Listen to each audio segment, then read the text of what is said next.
Mhm.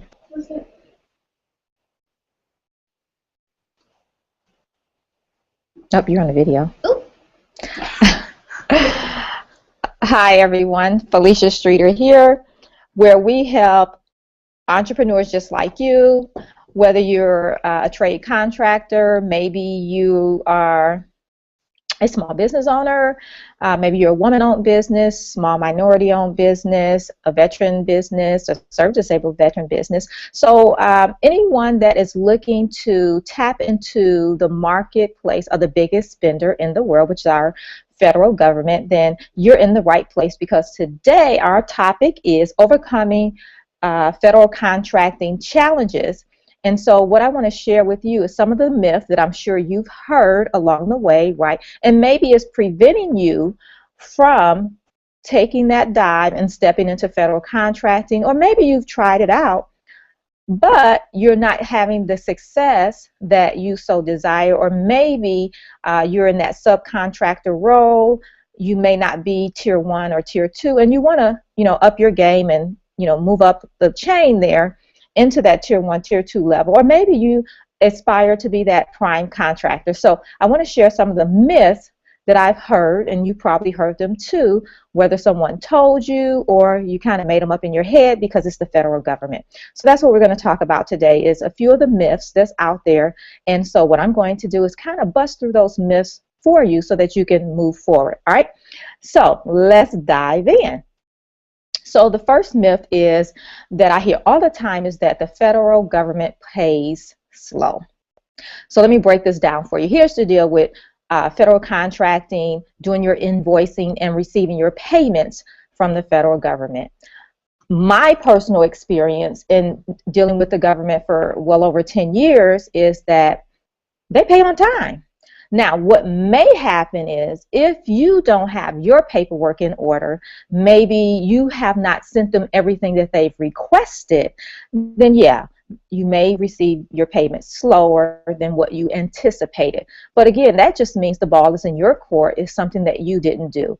A quick tip on how to overcome that is basically, when you're awarded a contract, whether it's with the subcontractor, maybe you're doing prime work directly with the contracting office and team, find out what the requirements are, what type of paperwork you need to submit by when, cross your T's, dot your I's, find out everything that needs to take place within that paperwork and time frame, deadlines, and things like that, and make sure you adhere to those things, and then you won't have to worry about slow paying. Okay, so again, that's the ball is in your court. The second myth is that there is too much paperwork, a lot of red tape. Everyone assumes that when they're thinking about dealing with the federal government. And here it is, the reality is, yes, there's a lot of paperwork a lot of times in dealing with federal contracts. However, remember, they're the biggest spender in the world. I mean, they're spending trillions of dollars with people just like you and me every year. So as a small business owner, why not? I mean, the paperwork is the same, right? Whether, you're doing, I don't know, $10,000 contracts, $100,000 contracts. Just think about $1 million contract. So if you're upping your game, upping the amount of contracts, right, dollar value of contracts that you want to receive, then yes, it may be a little bit more paperwork, but I don't see what the problem would be if, right, you're making more money. So you only have to do it one time, really. It's, getting into the federal system, taking care of certifications and things like that. So it's like a one-time shot of doing a lot of the paperwork, and then after that, it's just, getting the contracts and, providing the service or whatever that you offer. So don't let that stop you just because you feel that it's a lot of paperwork. Now, a thing that you can do, here's a tip here, you have to have your back office in order. So you get someone else to help you out. You can't be a one-man shop and service the federal government. So you're going to need some help. So I suggest definitely, making sure you have that support in place so that you don't have to do everything yourself, and then you're able to tackle that paperwork in the beginning, okay? So the other myth that I hear is that you need employees to land the contract. And again, I just shared with you a little bit about making sure you have someone that can help you with the paperwork and things like that. So reality, you don't necessarily need to have employees, right? Quote unquote employees, people that, you W-2, the term, the phrase, right? But what you do want to have is the people ready and available, number one, if you're going to have to ramp up the people that you need to perform on a particular project. So, if it's just you and maybe you have your office person right now and you're taking on a project that's going to require that you're going to need maybe 5 additional people, then, you want to be ready for that. So if you're awarded the contract, you know who those 5 people will be. But that does not mean that they have to be a quote-unquote employee. So there's some things to look into. There are some ways around that. So you don't necessarily have to have them sitting on your payroll is what I'm saying, right? Paying them right now, and then in actuality, you don't have the contract yet. So, right, you only incur that expense when you get the project, okay? And then the last myth that I want to share with you guys today is that you must wait until the solicitation hits the street before you start preparing for it. So here's what I mean by this. A lot of people, if you think about the general marketplace, what happens is when we hear about someone needing a product or a service, right, we reach out to them at that point and we share how we can, help them.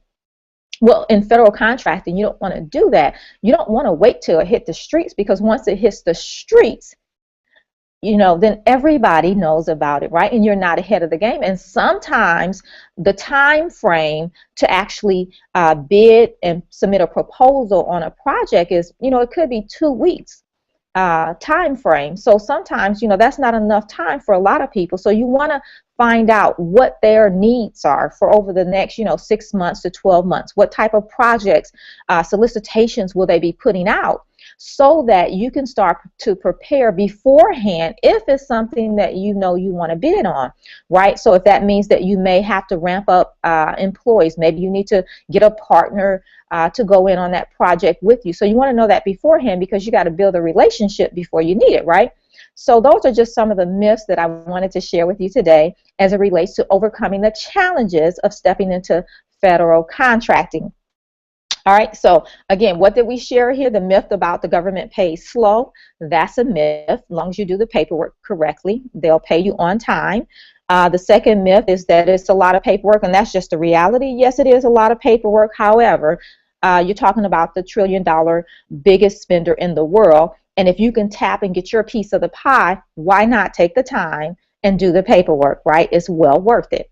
And then we also talked about having employees in place in order to get the contract, right? You don't want to put those people on your payroll before you actually get the contract, right? So just make sure you know who you're looking to, who you're going to need, and things like that, and just kind of have a plan in place, not necessarily having them on your payroll before you need them. And then lastly, I shared about the solicitations, waiting till things hit the streets before you start to prepare for and know what you're going to bid on. So that's called looking, into the forecast of a particular agency that you want to service. All right. So those are the myths that we share here today. And I want to thank you for joining me. And one thing I want to tell you, if you have any questions about federal contracting, getting into the marketplace there, feel free to reach out to me. I'll put the information down in the notes. And basically that's Felicia at FeliciaStreeter.com. If you want to learn more about me and what we do over here as far as it relates to federal contracting, feel free to visit us on the website at FeliciaStreeter.com. Again, I'll put that down below for you. And I also invite you to subscribe to our video page so that you can know when new videos come out, and you can be notified and know what's happening in the federal market, and changes and things and tips and tricks that you can do to get your foot in the door. All right, so I'll look forward to seeing you back here again next week for the next Google Hangout. Again, we'll always be sharing information, tips, tricks, and strategies as it relates to you stop chasing dollars, right? Stop chasing individual clients and start landing contracts. All right, so I'm Felicia Streeter. I look forward to seeing you guys next week. Talk to you then. Bye-bye.